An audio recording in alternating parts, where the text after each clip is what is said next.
Hi everyone, so I'm Michelle from Tarot and Astrology with Michelle, and I'm joined today by Kitt from Kitt Penfold Astrology.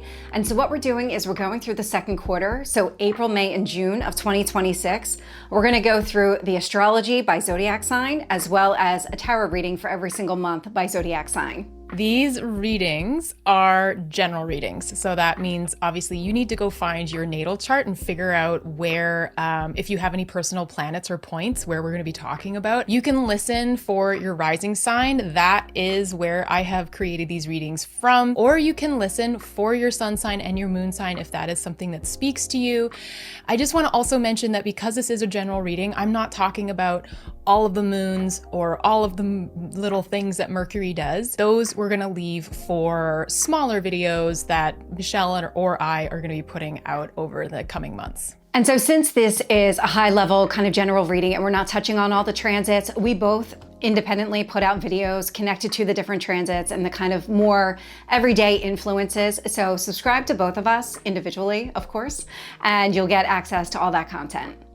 Hello, Virgo. Welcome to Q2, the second quarter of 2026. That is April, May, and June. Michelle and I are going to be reading your astrology and your tarot for these 3 months.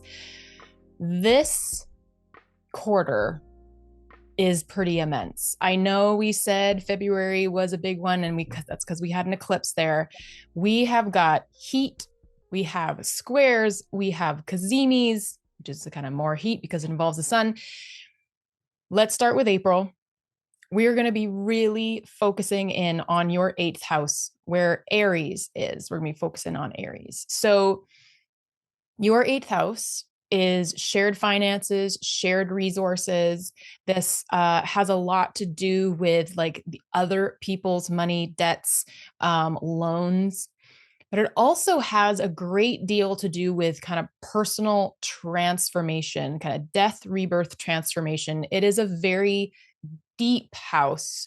And with the fact that you're the sign of your 8th house being Aries, I would imagine that you might feel quite deeply, especially if you have personal planets here.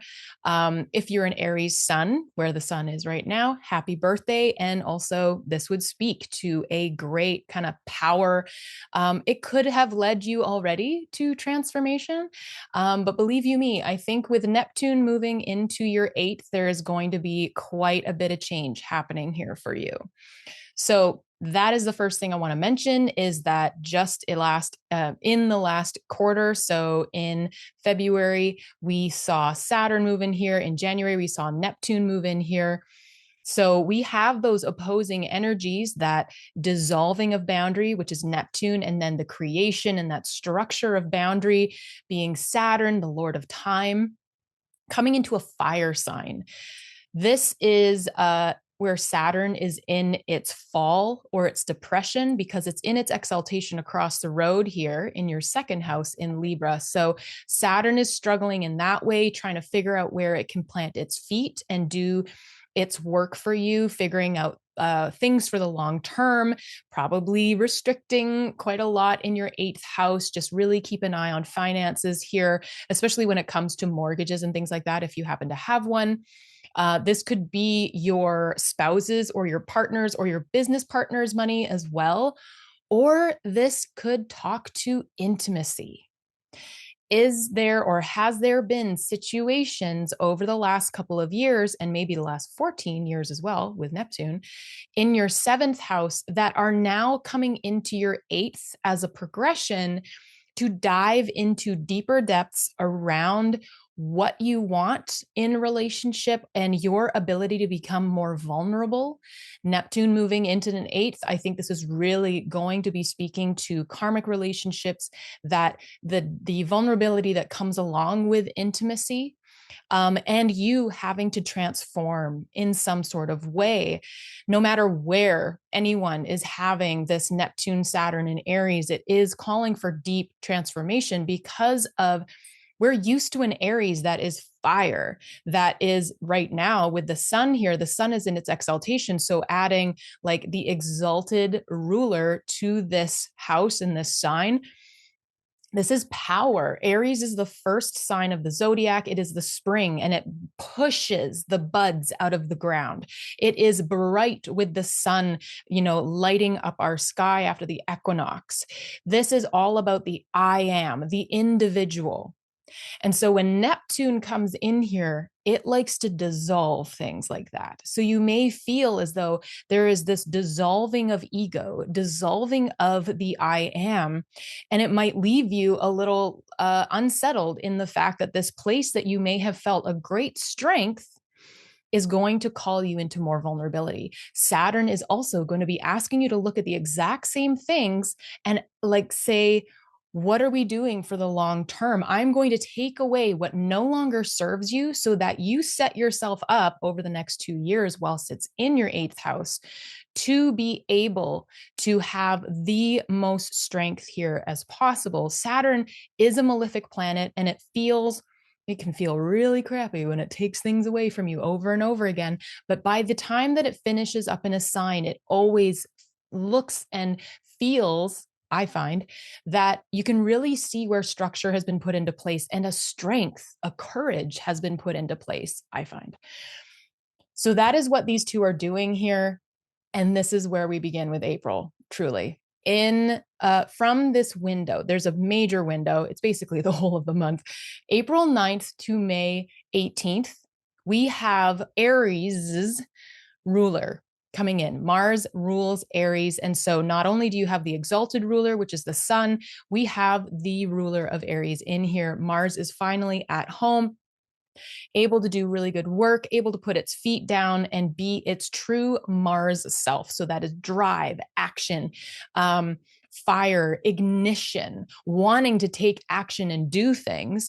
And of course, the moment it moves into Aries I had that date here, right, on April 9th, it basically instantly comes into conjunction with Neptune. So this is even in the traditional astrology textbooks, it is said to be quite peculiar, which made me giggle because Mars wants that drive, clarity, action, the instigator.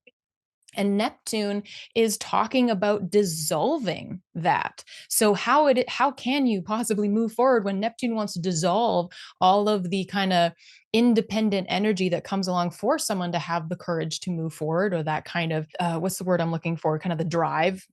And then as Mars moves forward, we see it start to conjunct Saturn as well.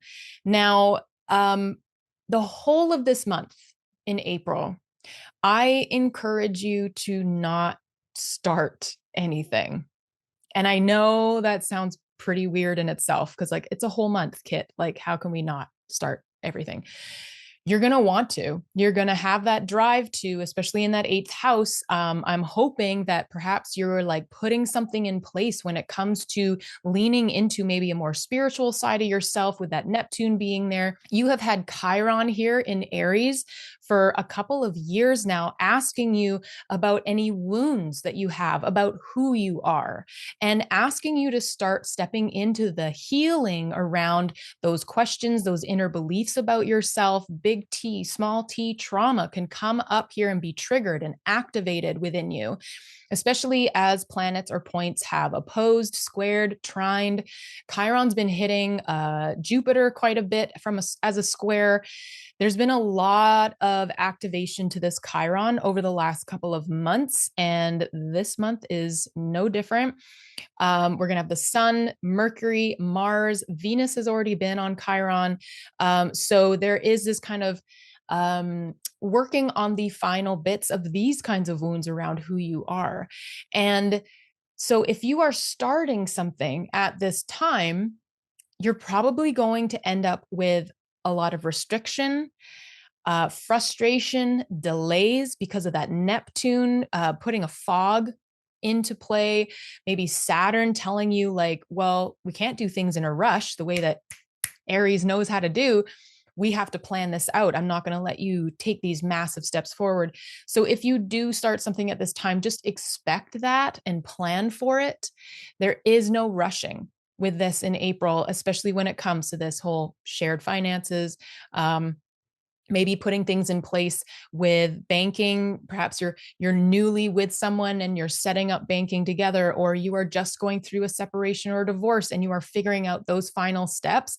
This is major energy here, and you have got to let it play out. You need to be able to lean into whatever sensitive pieces are coming forward to be looked at.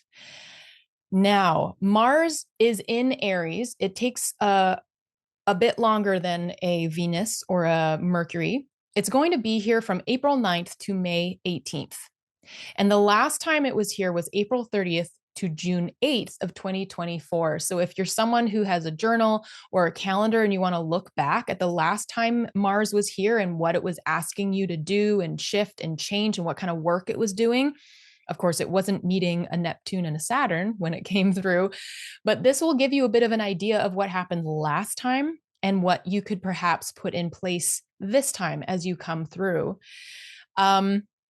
This window, April 9th to 25th, the reason I bring this up in the largest way is that there is going to be a stellium right here of Chiron, the sun, Saturn, the moon, Mars, Neptune, and Mercury.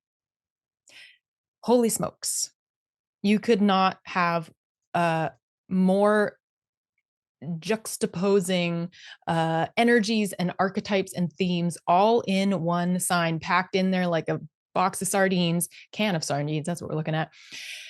If you tried. I mean, the only things that we're missing here is Venus and Uranus and Jupiter over here and Pluto. So if you think back to January, we had the same kind of stellium happening in Capricorn. That all happened in your fifth house. That is your children, if that is applicable to you, but mainly it's creativity, joy, the way that you feel pleasure and find pleasure out in the world.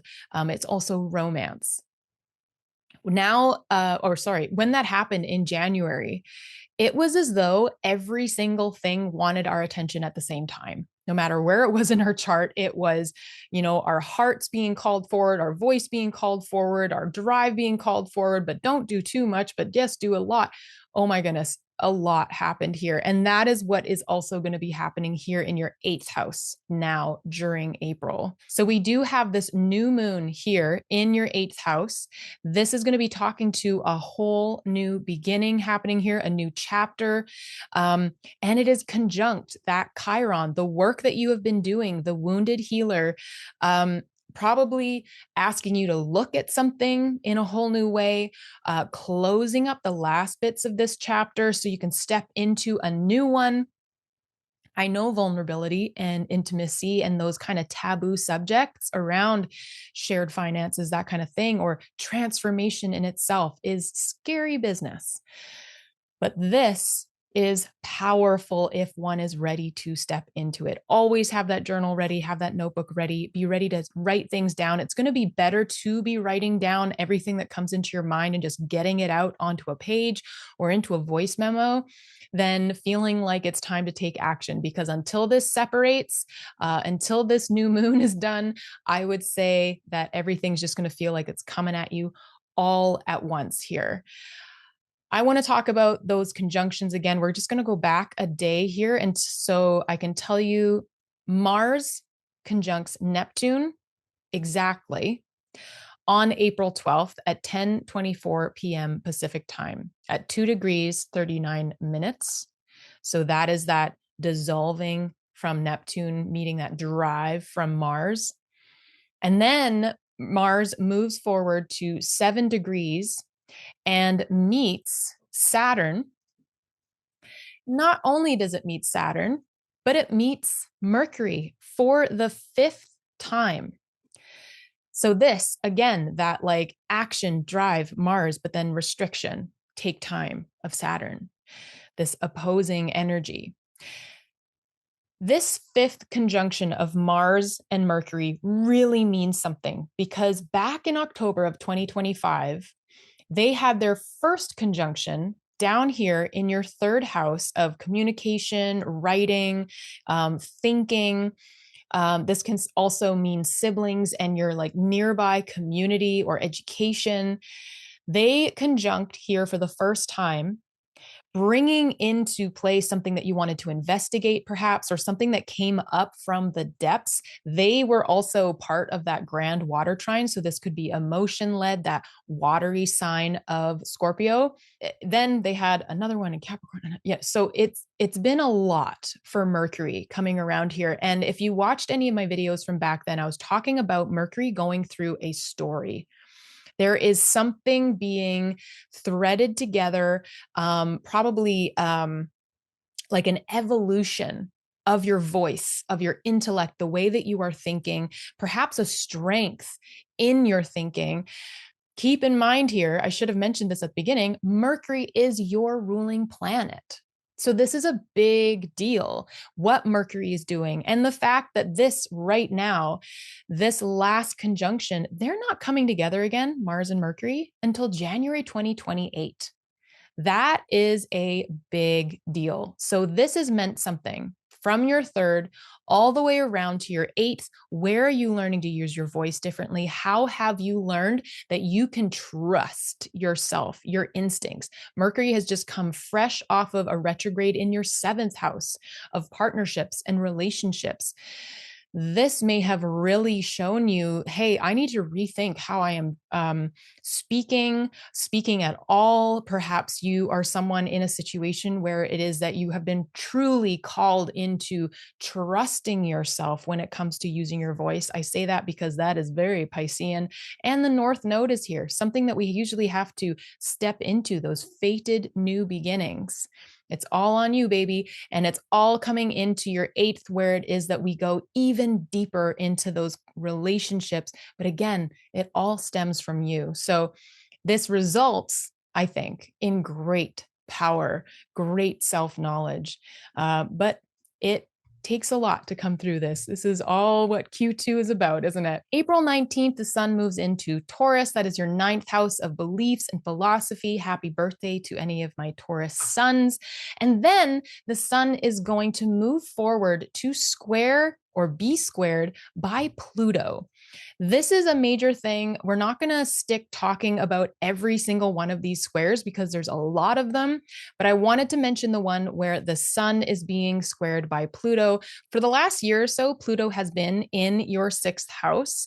This is the daily grind, your habits, routines.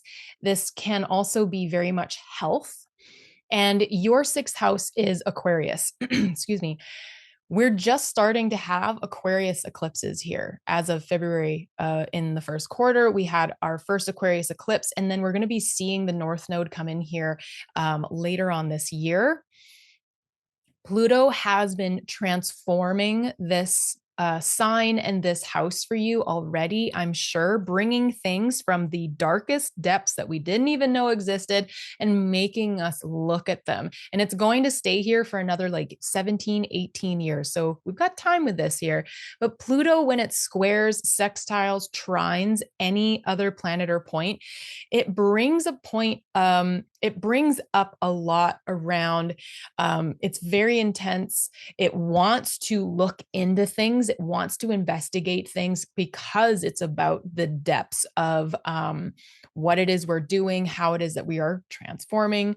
And it has a lot to do with power. There is, with Pluto coming into your sixth, a great amount of power being imbued there, if you're willing to kind of see it that way and take the transformation that it's bringing up to heart and like run with it. When it squares, and I guess let's talk about a square for a second, because we're going to be seeing a lot of those in May.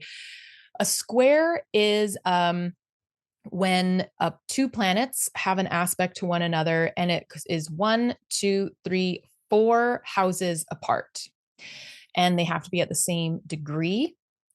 Now, a square is said to be of Mars. So this is a challenging aspect. It usually is one planet challenging another within whatever themes it is. So with Pluto here, we're talking about a challenge of power, a challenge of intensity within where it is, you're like your daily routines, how it is you're taking care of yourself. and how it is that you need to step into a new form of authenticity when it comes to those themes. And it will be then challenging your core self, your vitality, when it comes to your beliefs, the way that you have held yourself up to this point, the philosophy that you have carried through the world, or perhaps wanting to find higher education, is all being challenged and activated by this Pluto in your sixth. So I actually have a little bit of a list here of all the other squares to from Pluto that we have seen so far and that we'll see coming up. We had Venus come through here April 3rd. So that would be Pluto's intensity squaring harmony, balance, and relationship when it comes to your ninth house. So what beliefs around relationships were being shifted and changed at this time? Mercury comes through here May 5th. So that is Pluto's intensity and power, asking for you to change the way maybe that you express those beliefs. All these planets, as they transit through one after another, it is such a beautiful synergistic parade, basically evolution, where one thing will start a subject usually in that house, and the others come through and they just up level and up level and up level. And speaking of that, the up leveler himself, Mars, comes through here May 25th, kind of probably asking for a shift and a change in a major way, that drive and action to move something forward when it comes to your ninth house, all stemming from this Pluto in Aquarius here, that authentic new way that you are allowing yourself to take care of yourself, perhaps in a new way. The last thing I want to talk about here, so that April 25th is when the sun is doing this square. And the other thing that happens on April 25th is that we see Uranus move into Gemini. This is something that we have been waiting for a long time. We had a little window of Uranus being in your 10th house. This is your career, your public facing life, your recognition and kind of your reputation, how other people see you out in the world. We had a window of this July 7th through November 7th, 2025. So was there anything that you felt within your work, or if you're not working, like the legacy piece, probably like a purpose that you wanted to get your hands on? Was there something like really outside of the box that came forward here? And then you would have put it down in November, and perhaps it just kind of disappeared for a while. Well, there's a really good chance that that's going to come forward again. And this time that it has been set down for a bit is going to be time that now you probably are a very different person, because you have finished up all of those last pieces in Taurus. Yay. And we have the beautiful Venus coming over the boundary with Uranus, which I just think is such a gorgeous way of it, bringing forward even more conversation about that vulnerability, that passion and pleasure coming through, asking Uranus to do hopefully all beautiful things in the 7 years that it'll be in your 10th house. A lot of people are going to be changing jobs. A lot of people are going to notice that they have a completely different passion coming into play, and they are ready to change their lives, to follow it. I'm so excited to hear how this works out for people. And there we go. Those are the main things. There's so many things happening in April, but these are the main things happening in April. And you just need to keep an eye on my and Michelle's YouTube channels for the even more nitty-gritty stuff. But now I'm going to hand this over to Michelle to talk about the tarot for April. So Virgo, yes, let's dive into the tarot. And let's really get an idea on what you need to focus on in the month of April, because there is a lot going on here.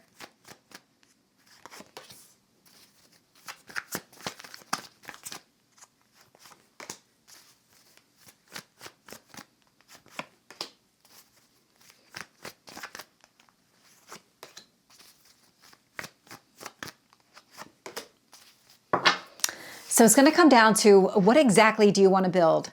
Because the Nine of Swords is showing up here. So this is stress, fear, anxiety, even sleepless nights. But then I get the Ten of Cups here. And so this is about your long-term happiness. And it feels like you've been blocked. There's been something that has been making it more difficult for you to achieve the kind of happiness that you want. Queen of Cups, a lot of self-love and care. Three of Cups, so building from your emotional space. So again, what is it that you want to build here? What does that Ten of Cups represent for you? So it's a card of marriage, but it doesn't have to be that.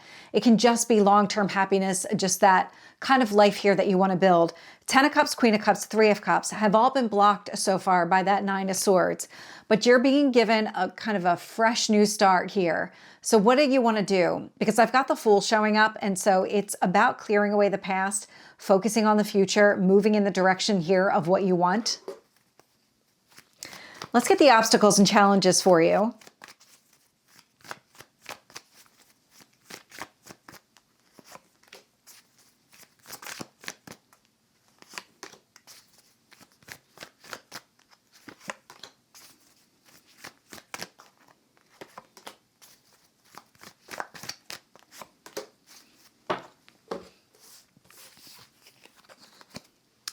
Five of Swords, resolving an internal conflict. Yeah, it's between your head and your heart, but it actually looks like your heart is winning here. So it's about leaning into that change.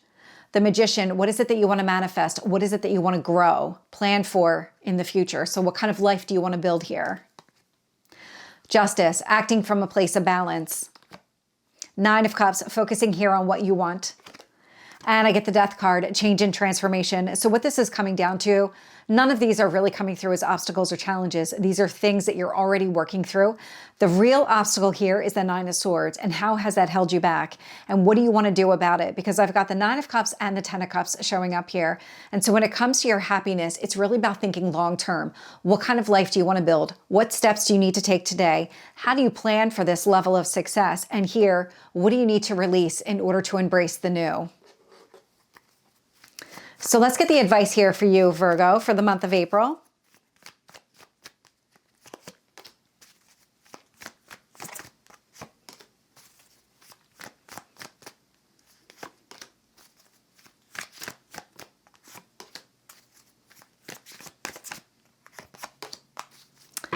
So this is coming through as really closing out the old cycle, moving on from the past. So it's the Knight of Wands here. It's really about going for it. When you think about the future and the kind of life that you want to build, go for it. Nine of Wands, because this has been holding you back. So it's awareness, understanding around the wounds that you've carried, how you've been working through them, how they still affect you with that Nine of Swords. Five of Cups, that requires a shift in perspective. And so it's acting from a place of balance, Justice card, and not from a place of loss. Eight of Swords, overthinking. And the Ten of Wands. So it's time to put down all of just the internal thinking, the kind of getting stuck in your mind, not being able to take action here. It's the Eight of Swords and the Ten of Wands, and it feels a lot like in the past, leading up to now. Your mind has really dictated what action you take without considering your emotional needs. And that here is shifting. You're actually being encouraged to lean more into your emotional space. Let that guide you as to what you want to build long term. This here says, I've done all of this work. I've done all the healing, the transforming, all of it. I need to just let it all go. I don't need to second guess myself anymore. I need to trust myself and who I've become, because this is what allows for something new, brand new to unfold. This Fool card indicates that whatever happened in the past, it's not a cycle that you're going to repeat. You're not the same person anymore. So it's about trusting yourself along the way, leaning into the healed version of you, allowing yourself the space to grow by releasing the past. So Virgo, that is your reading for the month of April. And I'm going to pass it back over to Kitt to talk about May. Okay, Virgo, let's head into May, where I said there's going to be a lot of squares. The title for this month is Squares and Cazimis and Squares. This is going to be a lot of activation, a lot of clarity through the sun burning up something and then having it come out the other side. There's going to be a lot of shifts and changes here. Not to mention your ruling planet, Mercury, is going to be having a really beautiful moment in Gemini. Okay. Let's get into it. Sorry, we'll start here. May 4th, we have our first square I would like to talk about between Mars in your 8th house and Jupiter, who has been hanging out in your 11th house, Cancer, since last summer. Your 11th house is your hopes and your dreams, friends, community. Cancer is a beautiful, beautiful sign that is all about your needs, really the nurturance. There is so much around Cancer. It's also a cardinal sign where it is ready to start things as well, just like Aries. And with Jupiter here, Jupiter is in its exaltation. It loves the energy and the environment of Cancer. Cancer is ruled by the moon. So take all of those beautiful, like emotion, nervous system, nurturance. As you age with your beautiful chart, usually this is kind of like reparenting, learning how to love yourself in new ways. Cancer is a gorgeous place. And so this square is kind of against the grain of what I just talked to you about with squares. There is a challenge that, or there is like an activation that Mars is sending to Jupiter here. But because we have Jupiter as part of this square, the biggest benefic and one of two, there is Jupiter and Venus who do some of the best work for us. This is actually a really lovely moment, I think. I think Mars has now come through these conjunctions with Neptune and Saturn. It's come through a conjunction with Mercury. It's kind of on its own here before it comes up to this Chiron in Aries, and it is sending over some messages so far. Like, what have you learned? What are you activating with this Mars that's in its home in fiery Aries? And what is it telling this Jupiter who has been expanding your beliefs and your philosophy, this wisdom coming through around the communities that you're in? Perhaps it's been expanding the kind of population of people that are in your orbit, pun intended. And also, what could be happening here is that you're noticing that you can finally start dreaming again. You can finally start hoping for something bigger and better in your life, all to do with more familial themes, maybe a happier home life. Cancer is it's that kind of nurturance. You may not have like relationship with your family, but that kind of love is here, and that kind of care is in this sign and in this placement. It's a great place to have the 11th house, a great sign to have as the 11th house, especially when it is maybe your chosen family, the friends that you have around you, and those things that you would love to have come into play when it comes to your future. I am thinking all about what Michelle just said for April's tarot reading, and that even more so like comes into play here in May. I think things are actually getting put into place with this square. All right, we'll carry forward because I've spent a lot of time just on that square, but it's really beautiful. It's a beautiful square. May 5th, Mercury in Taurus does that square, or is being squared by Pluto. So this is that activation of intensity, that power coming through, asking you how it is that you're using your voice for your beliefs, for your philosophy. Perhaps this is a point where suddenly you start thinking about taking a big trip. Maybe you are thinking about and planning and putting into place a higher source of education, or finding a guru to even more so deepen these practices that you're putting into place everywhere else in your chart. After that, let's move to May 14th. This is where we have the Mercury cazimi. Now, we were talking about one of these already in Q1. Mercury never gets that far from the sun, so it's always kind of moving back and forth. And its relationship with the sun is what creates its retrograde cycle. And Mercury is about to have another retrograde when we finish the last month of Q3. It's going to be retrograding here in Cancer, right where Jupiter has been expanding you so much. When a planet is coming into its cazimi, it is getting more and more hot, getting burned by the sun. It is getting combust as it gets closer and closer, by 15 degrees and closer. And even in the sky, what we're looking at as Mercury gets closer, or if we were talking about a Venus cazimi, all of those, any planet that's coming into the heart of the sun like this, we visually cannot see it because it's so close to the sun that its rays kind of obliterate our being able to see it. And at night, we can't see it because it is on the other side of the earth with where the sun is. So as it comes in closer, you may notice in your ninth house that the ideas and the things that you're trying to find clarity on, or your things that you're wanting to say, suddenly feel like you can't say them, or they're kind of lost for a moment. You're a bit foggy on them. You literally cannot see the Mercury of this. The moment it comes into the heart of the sun, the exact cazimi moment, which is May 14th, 7:24 a.m. Pacific time at 23 degrees, 48 minutes. This is a moment of clarity. I have felt so many of these. They are so literal. They're beautiful moments of suddenly having like, oh, that's it. That's the download. That's the awakening moment. So write this down. If you have any planets or points in your ninth house, or if you have anything that is squaring this, what's happening here, this cazimi, anything opposing it, that is where this will probably come up for you. A Mercury cazimi is just such a beautiful thing to behold. If you are aware of them coming through, that is when I find that you can get the best messages.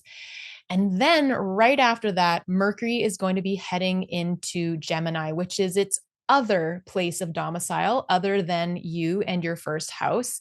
So Mercury is at home here. It deserves to come home finally after all of the everything it's been through. I mean, Mercury has been through a lot, especially if you think of all of those conjunctions with Mars, getting its butt burnt after the last little while. It is finally home.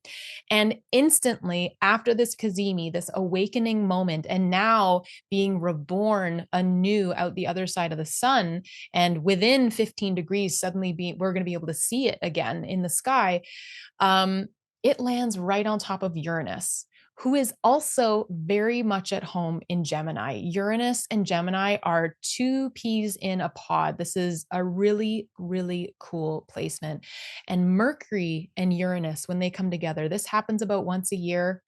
And it is just a real moment of even more clarity, cool ideas, great awakenings, like a real, like, say you've had like 4 cups of the best coffee in the world, but you're not feeling like over caffeinated. You're on. That's this kind of feeling here. And right after that, I mean, talk about ideas upon ideas upon ideas. We have the sun moving into Gemini. Happy birthday to any Gemini suns. The sun is basically going to come into direct conjunction with Uranus as well here. It actually happens exactly on May 22nd. The Uranus cazimi happens at 7:24 p.m. at 1 degree 30 minutes. So just like, oh my goodness, when it comes to your 10th house, I've been saying Gemini this whole time and not actually been telling you where it's happening.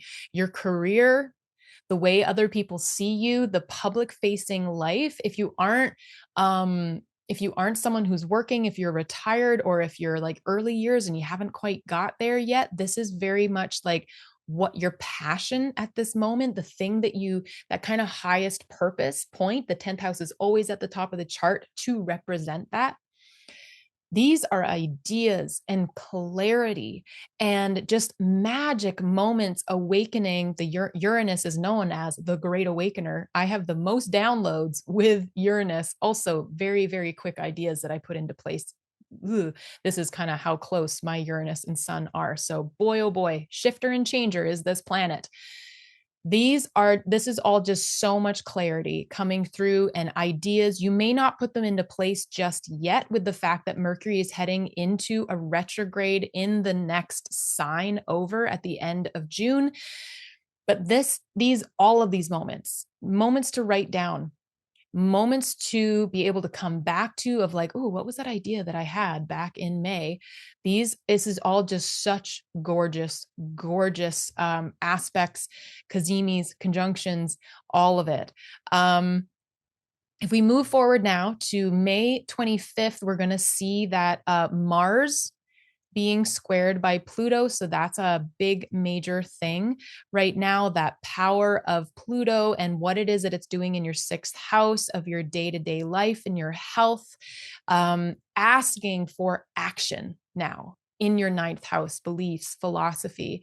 Perhaps this has something to do with how it is that you are lighting up your 10th house in a whole new way. Perhaps your beliefs and the way that you present yourself to other people and the transformation that you're having within yourself is what is going to be able to put this in action. Who knows? Let me know in the comments if that speaks to you. The last thing I want to talk about, as you can see, there are a lot of things going on. You see all these lines, these trines, these squares, these sextiles, these oppositions. Boy, oh boy, it's getting busy in here.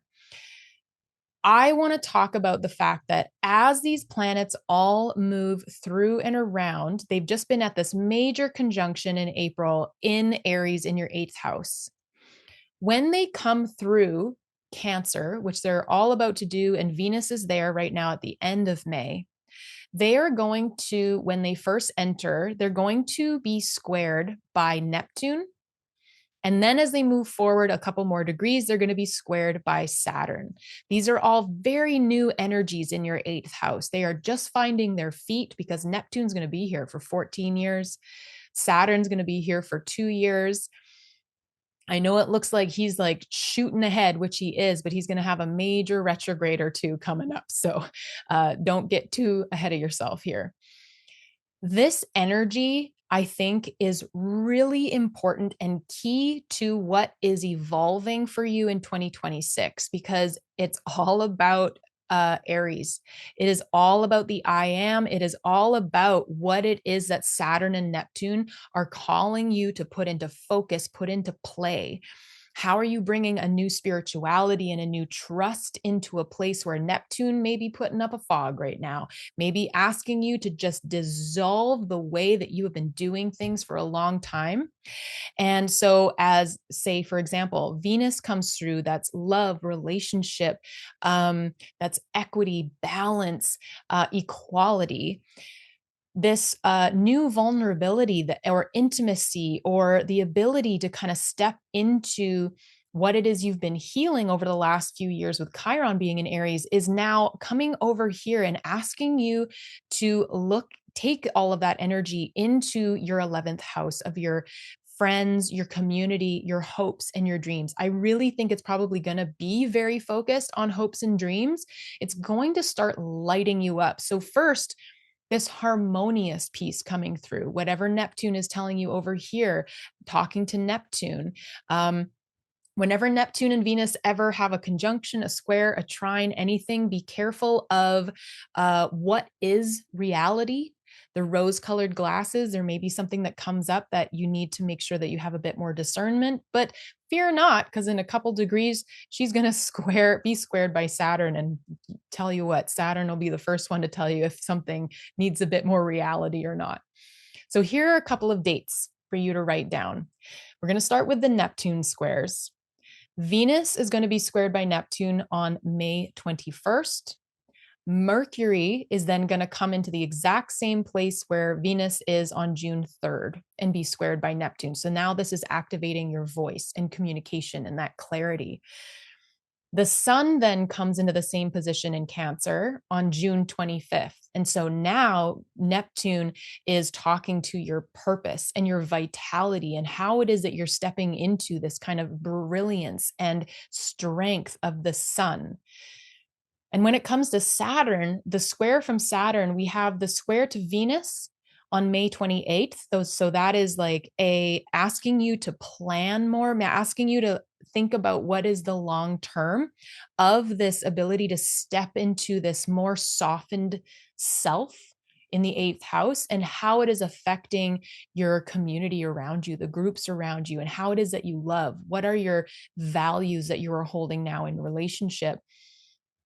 And then Mercury is going to be in the same spot June 9th. And that's the point where now you can start bringing these Saturnian pieces perhaps to your voice and start speaking about them to people. There is a clarity that's going to come through right before Mercury goes retrograde, but we'll get to that in June. So write down those dates. keep an eye on them, put them into your calendar, because I think these are all going to be little activations one by one, as they, and like we're going to have it again when they oppose Neptune and Saturn, and when they have the closing square, and then when they come conjunct again. This is a whole new cycle that's going to happen over and over again over the years, really lighting up that 8th house for you and how you are transforming. And I'm saying that again, pun intended, because the 8th house is also transformation, but transforming the way that you carry this Aries energy with you. Whoo-wee. So May, that's all I got for you right now. I'm going to hand you over to Michelle to see what the tarot says. So Virgo, let's dive into May and see what is it that you really need to focus on this month.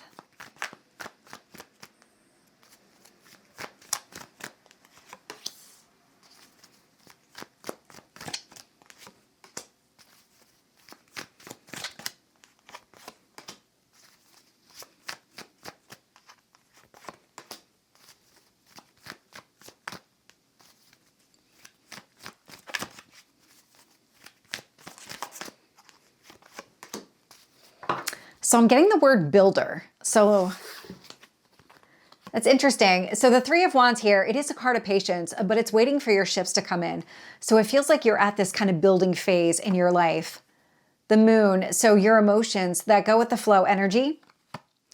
2 of Cups, so it could be union with another person, or in general, just your emotional balance.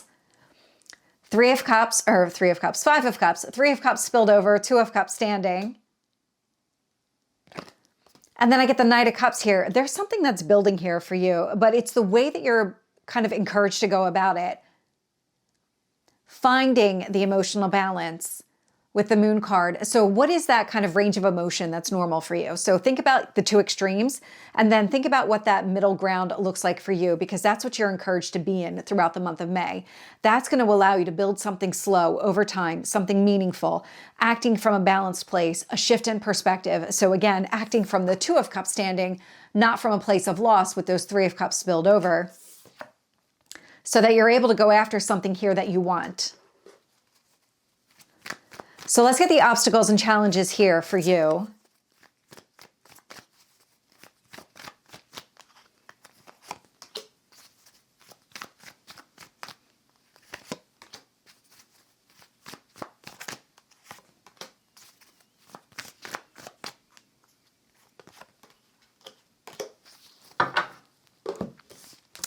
None of these are really obstacles and challenges. So I have the Empress showing up here. Now it's Venus. Venus loves relationships.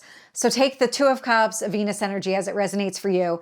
But this is also about harmony, balance, alignment. You coming into alignment with some sort of goal or something here that you want to build. That's how this is coming through. And then I get the Fool card showing up. A brand new start, new chapter, different than the past.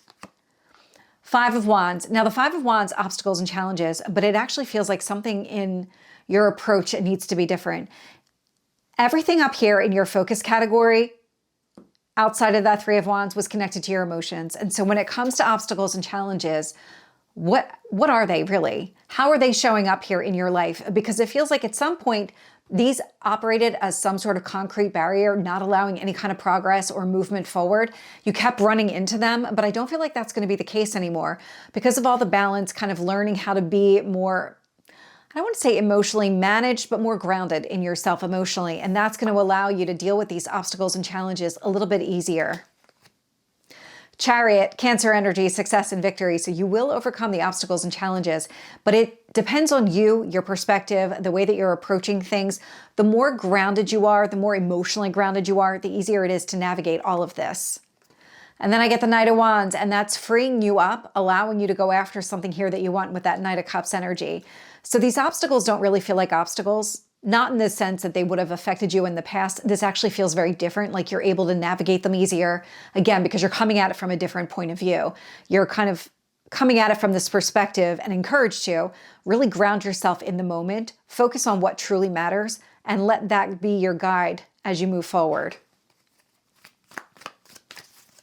So what is the advice here for you?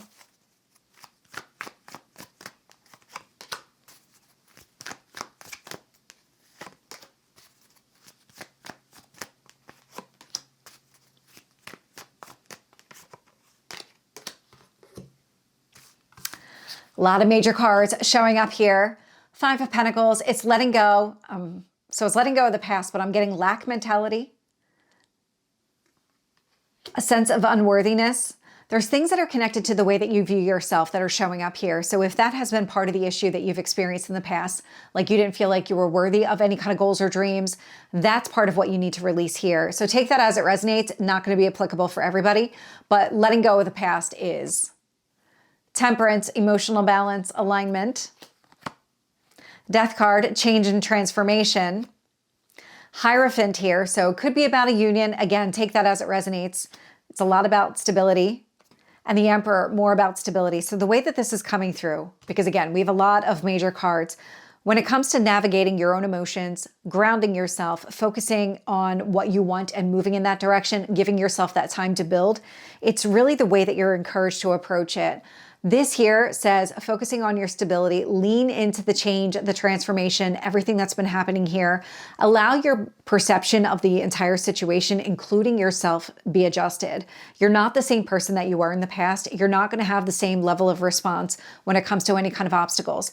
Having this many major cards show up here from an advice and the way that you are being encouraged to go about this new beginning really tells me that when it comes to these obstacles, they're not going to be that much of a challenge. It feels like you're going to be able to overcome them just by grounding yourself, staying as emotionally balanced as you can so that you're focused on the right thing and you're able to work through them.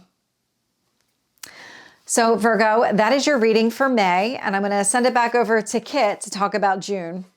Holy smokes, Virgo, that reading is super cool because of the first thing that we're going to talk about here for June. So in June, I want to start with something that is really lovely. We actually have a couple things that are happening that are less, well, a little less intense. Let's just keep the intensity in here. Why don't we? It's 2026 after all. But I've kind of called this month, or brought an analogy in here around the fact that the month kind of goes like a little bit of a curve, in that we can start it off in the kind of emotion or the feeling of like opening a dryer with, and then you get that wonderful waft of heat and like fresh dryer sheet smell in a way. And then, though, partway through the month, it's all about putting your hand in to retrieve whatever it was that you have just beautifully dried and getting a really big static shock from it. So that's June, in my point of view. The fact that we have a beautiful smell, though, I think is going to keep going through the whole thing. That sounded weird for a second, but you're going to know what I mean by the time we get to the end of June. To begin with, the big announcement, the big beautiful thing, on June 9th at 25 degrees, 46 minutes, we have Venus conjunct Jupiter in Cancer in your 11th house. We've been talking about this for months as something that we are looking forward to. Venus has been on such a beautiful trek through the top parts of your chart, thinking about beliefs, thinking about what it is that you want to build, or, well, there you go. There's that build word. Thinking about what it is you want to move toward in your life from this point forward. And now she is around here with Jupiter, who has been doing this best work for you in its exaltation in Cancer in your 11th. This is going to bring up such beautiful things for you around the communities that you're in, the groups that you're in. Perhaps you feel like this is quite a quick transit because Venus moves quite quickly, but Jupiter is completely out of its retrograde cycle. It is no longer in a post-retrograde shadow. So it is free and clear and moving forward. This is a Jupiter in complete freedom from everything it's been doing, kind of expanding us in our wisdom from the inside. This is speaking to nurturance, expansion, abundance, values in relationship. You may be meeting someone here if you are single or into that, because this is such a beautiful conjunction. And as well, we have a Mercury here. It's not entered its shadow yet. It's about to in a couple of days. But a lot of times when we look at like meeting people, or when we want to like create new relationships of any kind, it's not always just Venus and Jupiter or not just Venus, we usually need a conjunction or a grouping of a bunch of different planets, points, or signs. And there's a lot of different combinations we can go to. But the fact that you have Venus and Jupiter here in the 11th, you could be out and about and really figuring or understanding just how much love is around you. And the fact that Mercury is here, that brings the exchange, that brings the communication between people. And so this could be really lovely for you. Make sure that you, in this time, coming a couple days before June 9th, a couple days after as it separates, really take in this moment because you deserve it. This is a beautiful, beautiful conjunction to behold, and it doesn't happen very often for us. So this is also the last time that it will ever be happening whilst Jupiter is in its exaltation in Cancer. So it's another reason to really take it in. Then on June 12th, we move forward a couple of days here and we start to see Mercury in its pre-retrograde shadow. It is going to be stationing retrograde in Cancer on June 29th at 26 degrees 15 minutes. So, I mean, that's just a little time from now, a couple of weeks away. When it first enters its pre-retrograde shadow, this is a moment of time where it's going to be traveling over the degrees where it'll be doing its retrograde. So in this time before it actually stations retrograde, have just keep your awareness open as to like what comes up in the kind of retrograde themes, because it usually can tell you what might be coming up to review, coming up to revise once the retrograde begins. This is also Mercury coming over a space in Cancer that only Jupiter has come through, the moon has come through it, obviously, and Venus. So there's a lot of sweetness here, a lot of love, and a lot of conversation, I think, about how you are taking care of yourself, how you are learning to lean into friendship even more, or perhaps relationship even more. Perhaps there is healing going on here within family ties or people who feel like family.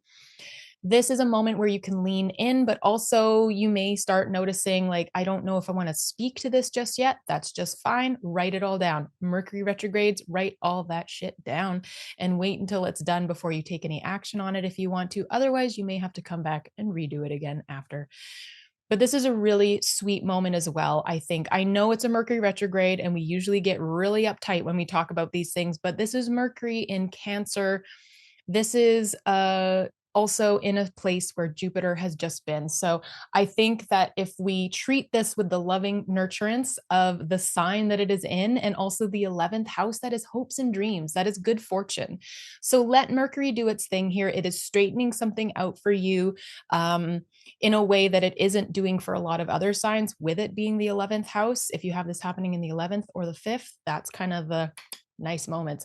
But yeah, this is nothing to be afraid of, but just prepare, be aware. It's going to be all good.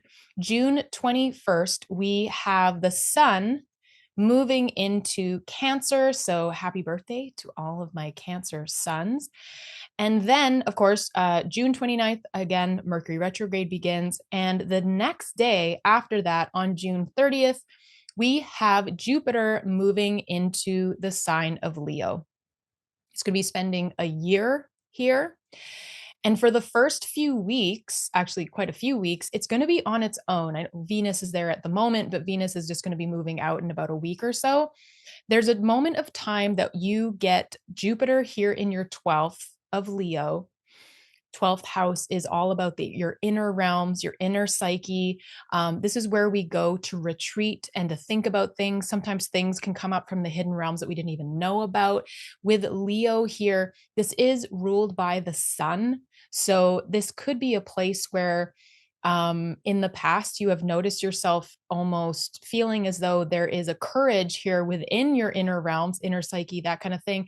Jupiter here is going to expand this even more. You know how we've been talking about stepping into vulnerability in your 8th here, and you kind of having a lot of 9th house themes coming up around changing the beliefs that you have about yourself. When Jupiter comes into your 12th, this is going to be expanding a lot of themes around your inner world, your inner realms. A lot of time when people have a Jupiter coming into the 12th or a Uranus coming into the 12th, this is going to be about expanding perhaps in mental health, perhaps expanding if you're someone who has like spiritual psychic abilities. This could be you really expanding and hearing new things, having downloads when it comes to this.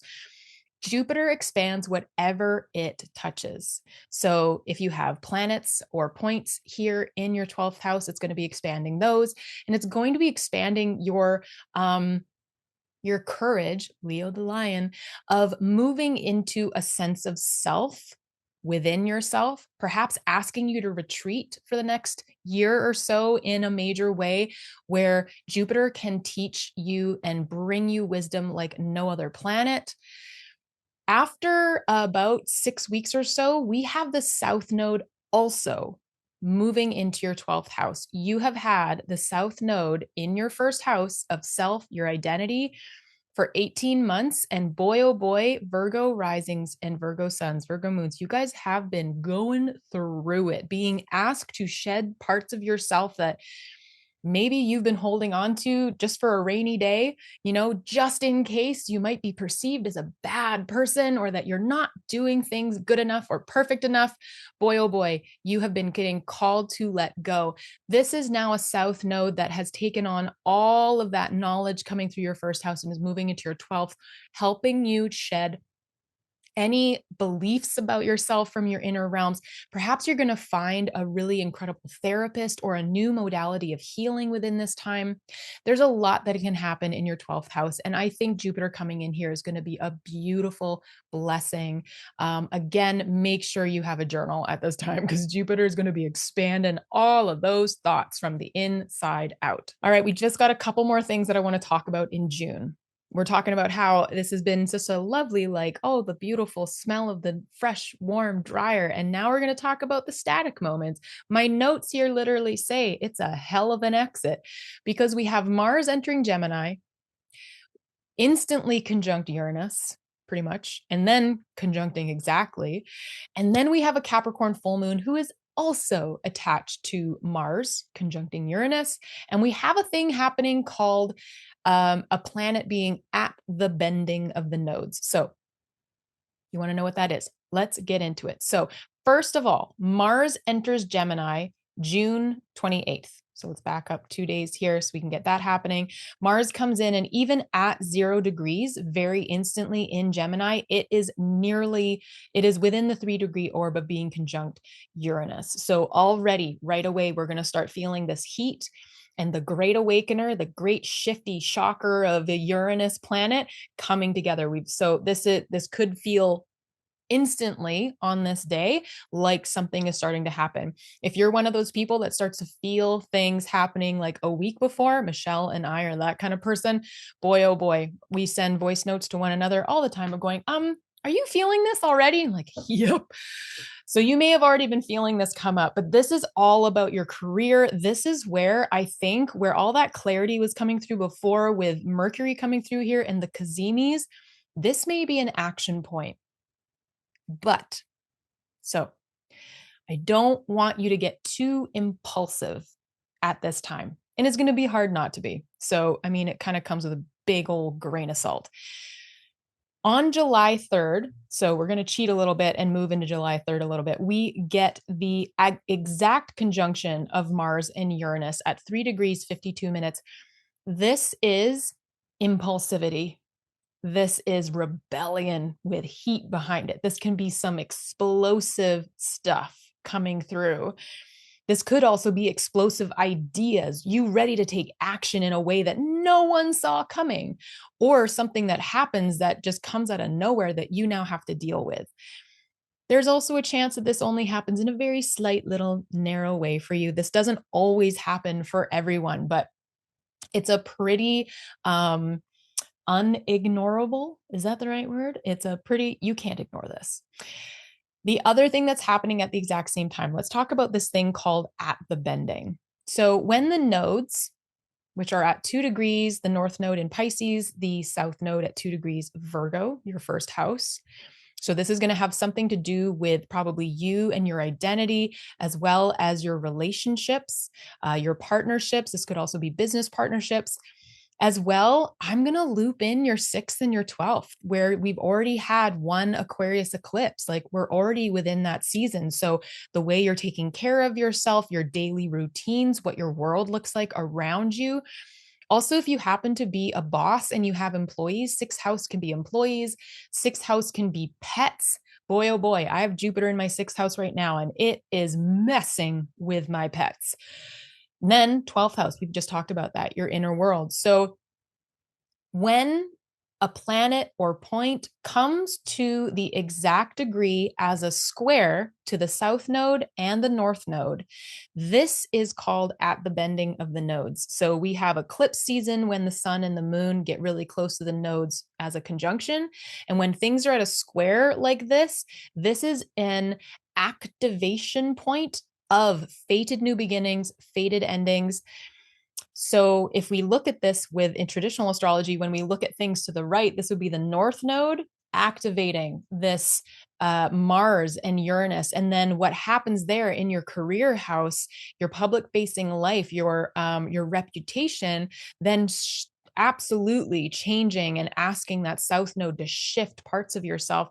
There's an activation that may be taking point here or taking place here within this conjunction. And then at the same time, I'm going to back up the calendar by 2 days. The reason this last little moment here, this Capricorn full moon, June 29th at 4:55 p.m. Pacific time, the reason this is important, I think, is that we have this Uranus and Mars at the bending of the nodes within your 1st house and your 7th house. Those are pivot points. The 1st house is a pivot, 4th, 7th, and 10th. These are major moments that usually change our lives in significant ways. You've just had 18 months of eclipses happening here. Great changes within who you are and who you are in relationship, and perhaps your spouse, your partners, your deep, deep, deep good friends, anyone that you have committed relationships with. Then Mars and Uranus, now fresh in Gemini, asking you what you want, just coming over the degrees where you've just had this immense clarity with the sun and Mercury coming through here. The moon down here, who is full, a full moon is a culmination point. It's usually when everyone is feeling a lot of things.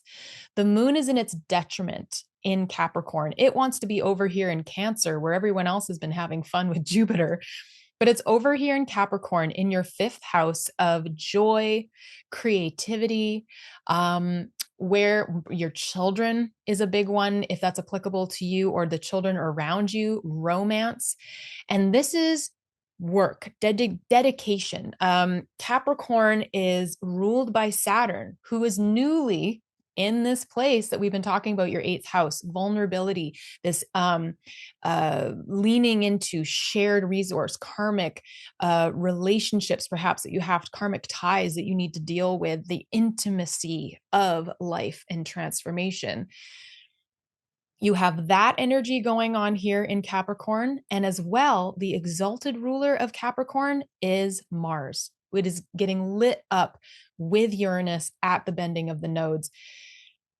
I think this at the end of June, this is culmination point upon culmination point upon just like fated big things being put in place, watching your life probably get like picked up, turned, and shifted down around you. This is almost like its own little eclipse. So Virgos, I'm spending a lot of time here with you on this more than I have other people or other signs, because these are your pivot houses. This is you, relationships. This is career. This is home. This is also your 5th house of your children, if that is applicable to you. This is your 8th house. These are happening all in really significant houses and places. These are going to feel, all of this may feel like you have to like take such major action and like life is happening to you at this point, but know and continue to remember that, especially as Jupiter moves into your 12th, you have the right to choose your retreat. You have the right to choose when you want something to change. It may be happening in front of you, but you get to choose the responsibility you want to take for certain things and how you want to move ahead. We have free will here. And so this may look like a lot of red and a lot of like, whoa, major change, which is hard for everyone. And I hope that you will put together, since you now have this Q2 forecast to work with, put together a care package for yourself. Put together a way that you know that you can nurture yourself. It's a journal, it's baths, it's making sure you have enough bath salts at home. It's making sure that you have nurturing foods, lots of water, whatever things that can nurture you in the moment and take care of yourself in case these are things that are happening from outside you, so that you can stay centered. There's a lot you've been through, Virgos. Doesn't matter if you're a rising sun, moon, Virgos have been going through a lot. And so at this time, at the end of June, I think this is really exciting. This is truly a full moon bringing you into whatever is coming. Like, this is a big moment that you have been working toward. It doesn't mean that it always feels super comfortable, but you have been working toward this. You do have the strength to work toward this. And again, this may not show up very heavily in your chart, but have a look to see at all of these different degrees where you have your own personal planets. Where is your sun? Where is your moon? Where is your Venus? See how they are going to be affected by all of this, and really make sure that you put together that care package. I'm so excited to talk about Q3, July and everything, and how the nodes are going to be moving. This is just the beginning. And that's why I'm so excited about it. I went really, really serious there for a moment, didn't I? I'm not worried. You've been doing the work. You are being given all of the strength. Jupiter coming into your 12th, I think, is going to be such a beautiful support for you. And think of all that clarity that has just come through with Mercury, Uranus, the sun. This is just putting it into action, and you're going to be cool as a cucumber. So good luck, Virgo. And I'm going to pass you over to Michelle to see what the tarot has to say. So Virgo, let's dive in and see what you primarily need to focus on in the month of June, since there is a lot that's happening there.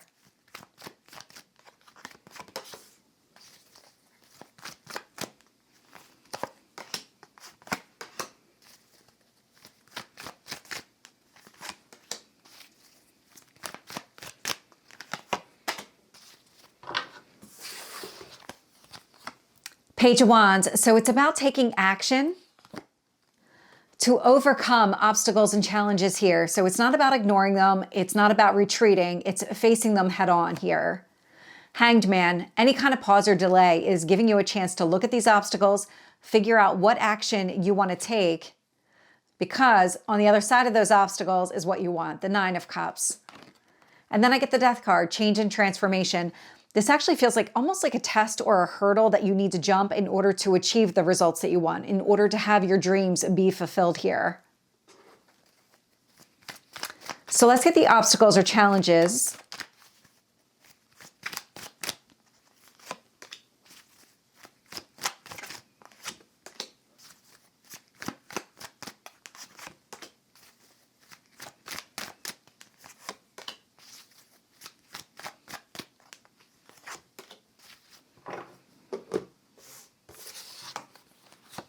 So I have the King of Cups here. So this is emotional growth and maturity. So it's about leaning into your emotional space, acting from a healed version of you. Five of Swords, of resolving any kind of internal conflict. Four of Pentacles, your solid foundation. Queen of Cups, taking care of yourself internally. So that kind of self-love and care. And then I get the Tower showing up here. So that breakthrough energy. The breakthrough is connected to the Five of Swords and the Five of Pentacle, or the Five of Wands there. The obstacles aren't really obstacles. It's more of, this is what you need to do in order to overcome any kind of obstacles and challenges. It's rely on all the work that you've done to this point. That's the King of Cups, all the healing, all the transforming, all of that energy. You've been working on creating a solid foundation for yourself. Nurture yourself through the entire process. And that feels like it's an instant release of whatever's been holding you back, resolving that internal conflict where it's been difficult to take action to go after what you want. This is that freedom energy, that liberation, this, oh, the path is now clear. I can go after what I want energy. So let's get the advice here for you.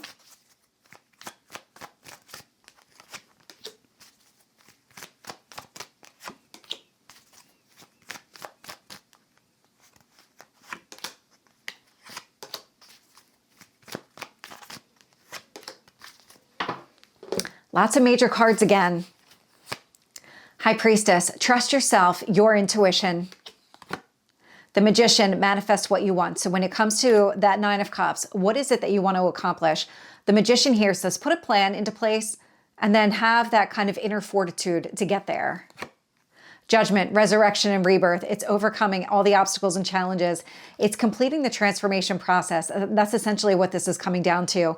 It's being able to rely on all the work that you've done, learning to trust yourself, lean into all that space will help you overcome any kind of internal blocks that make it more difficult for you to go after what you want. I'm getting the Sun, focusing on growth, the future, optimism, hope, all these really positive energies. And then I get the Four of Cups. It's not just about sitting still. You're past that phase. The Four of Cups here can be a card of complacency, but everything about this is don't stay still. Don't just accept what is and think that this is the best it's ever going to get. You're being encouraged here, specifically with that Page of Wands, but really all of the major cards showing up here in the advice, to rely on all the work that you've done to get to this point. Use that to your advantage. When you see obstacles showing up or you feel them internally, because they do feel a little bit more internal than external, it's give yourself that moment of pause and say, nope, I'm going to act from the King of Cups, Queen of Cups. I'm going to do this. I'm going to get to where I want to go. I'm going to embrace the transformation and really act from this kind of higher version of myself. This raise in your vibration allows you to kind of almost jump over the obstacles here. So Virgo, that is your reading for the month of June. Thank you so much for watching your Q2 reading and being here with myself and Michelle. We loved making these for you, and we just want to say, again, this of course is a general reading. So make sure that you look at your natal chart to find out if you have any planets or points that have been getting affected by these transits that we've been talking about and reading tarot for. I want to give a great big shout out to Astrotheros. That is the program, the astrology program that you see me using when I do the readings here or over on my channel. It is such an incredible program and super affordable for everyone to be able to access. So I highly recommend going over to their website, which is in the description box below, and checking out that astrology app. And so for more content like this, I recommend subscribing to both of us. We also recommend coming back at the end of the month and viewing the next month. So everything in here is time-stamped. And so at the end of April, coming back to watch May, at the end of May, coming back to watch June. And so again, subscribe, like the video, and join us for more content.